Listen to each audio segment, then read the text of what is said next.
Jadi di antara kelebihannya surat Tabarok adalah mengungguli umumnya surat dengan kelas 70 kali derajat. Jadi keunggulannya surat Tabarok itu bisa darajah di bawah surat-surat yang lain. Sudah, ini surat Tabarok agak panjang. Tapi alhamdulillah dari semua itu surat Tabarok itu kalah bi qul huwallahu ahad. Jadi ini nikmat terbesar kita. Karena enggak perlu Tabarok, saiki porsi ini diturunkan jadi apa?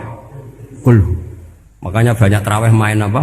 Qul. Itu bukan cari cepet, itu dalile musalsal ila Rasulillah sallallahu alaihi wasallam.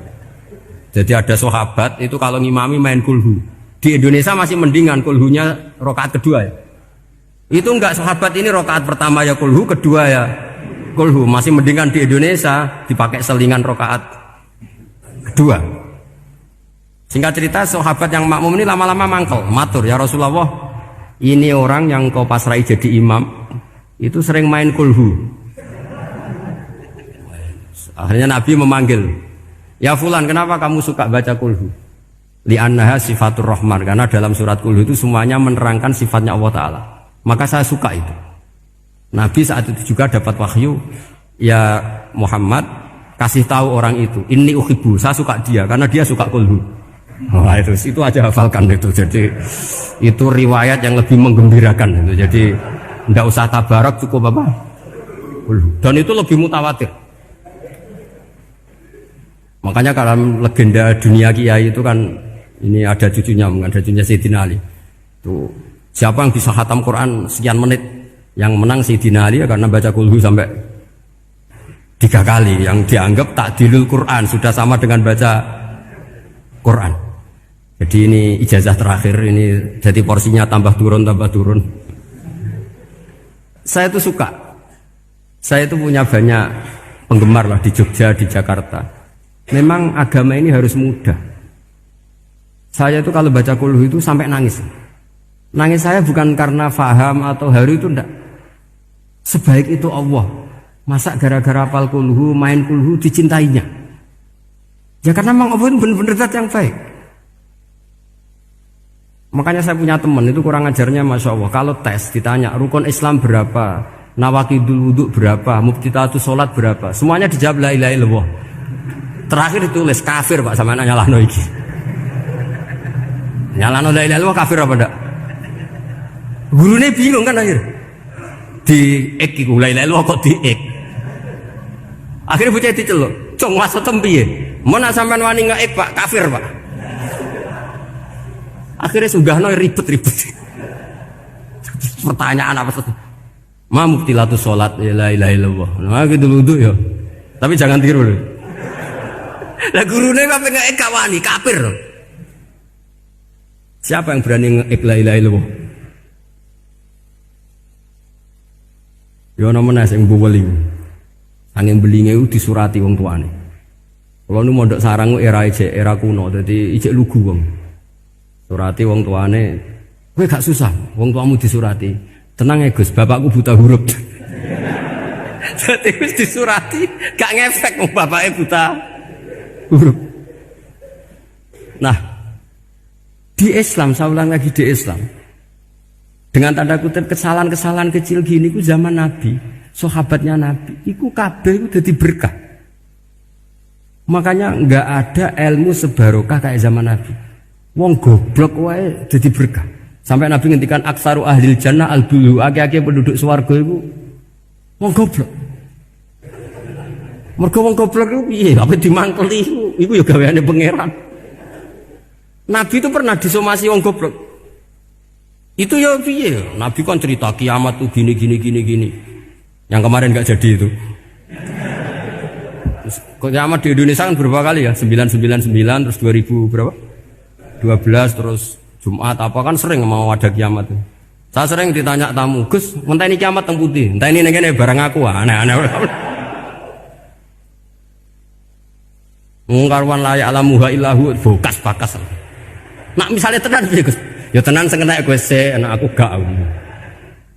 Wah sesuk tak jak ngenteni kiamat ora sida kiamat. Aneh-aneh. Saya ulang lagi. Ketika Nabi cerita dasarnya kiamat itu sahabat itu enggak mikir. Padahal mereka orang-orang pinter. Si mikir wong desa mana? Ya Rasulullah, mata sa'ah. Engkau itu cerita kiamat terus tapi gak jelas tanggalnya. Lalu itu kapan?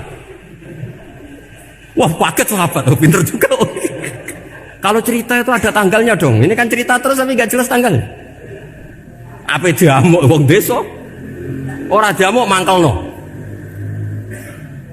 Nabi meneruskan tentang ahwalil kiamah, masih nerangkan ahwalil kiamah. Dibaleni lagi. Ya Rasulullah, mata sa'ah. Lalu kiamat itu kapan? Ini kalau ijazai, jadi bodoh tapi untuk ridhanya Allah Ta'ala pun. Kalau lah kadang jadi pinter gue nyesal.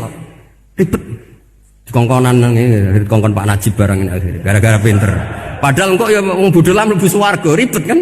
Direwangi dadi wong alim, sebelum kok wong bodohnya ya melok mlebu swarga. Wong gelombang kedua itu pengumumannya siapa pencinta Nabi, pencinta wong alim masuk swarga.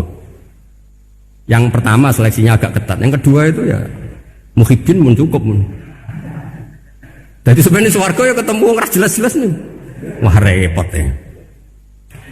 Akhirnya ketika Nabi gak jawab, sahabat itu banyak yang analisis kariha maqala, lam yasma, ada yang bilang lam yasma. Memang Nabi tidak dengar.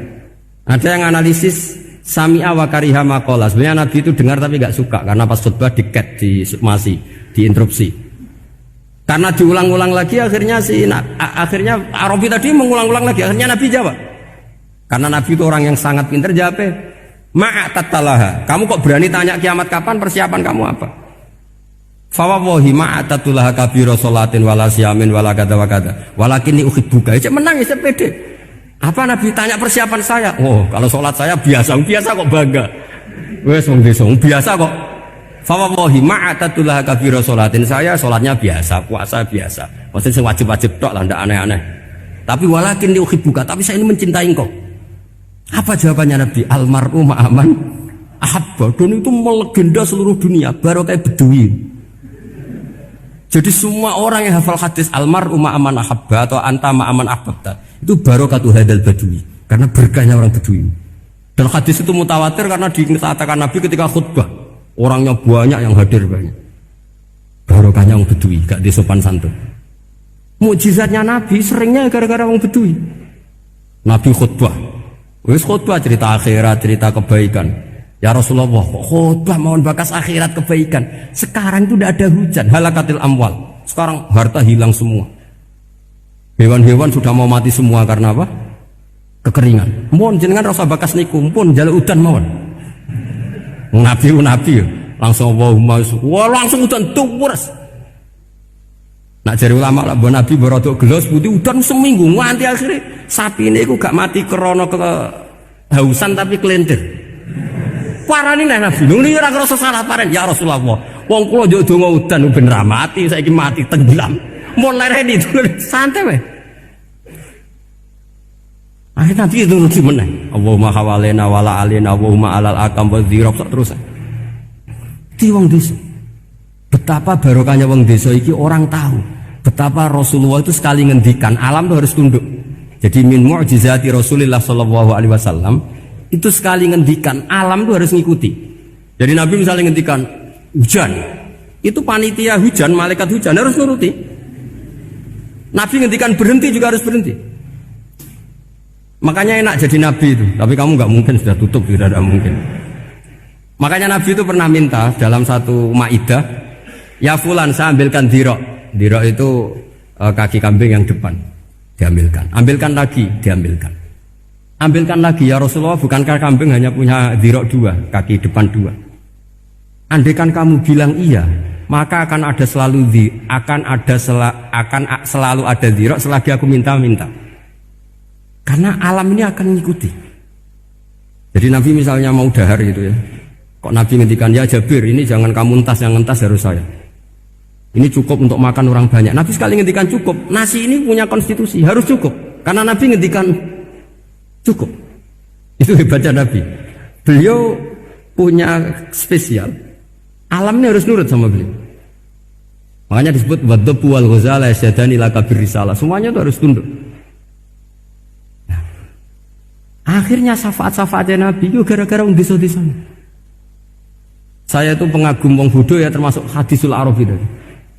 Ada orang desa tanya, ya Rasulullah nanti kalau saya mati itu yang ngisap siapa ya? Allah ya. Wah bagus lah. Terus mulai. Barang mulai, abe guyu. Nabi piye karepe? Dipanggil lagi. Ya Arabi, kenapa kamu tertawa-tawa terus pulang? Ya baguslah kalau yang ngisap Allah. Selama ini hubungan sama Allah saya baik-baik saja. Tapi Nabi muji faqhu hadzal Arabi. Wis pinter kowe cung.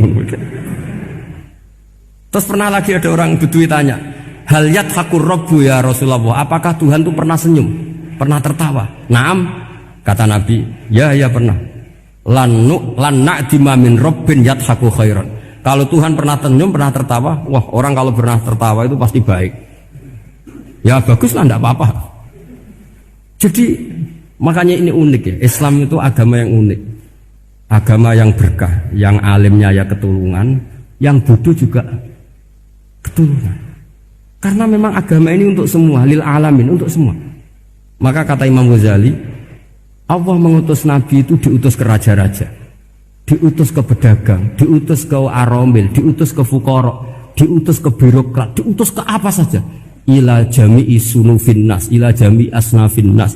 Bahwa semua yang mengapresiasi kenabiannya Nabi itu mulai raja, pedagang, PNS, birokrat, orang miskin, orang apa saja mengapresiasi dakwahnya Rasulullah Shallallahu Alaihi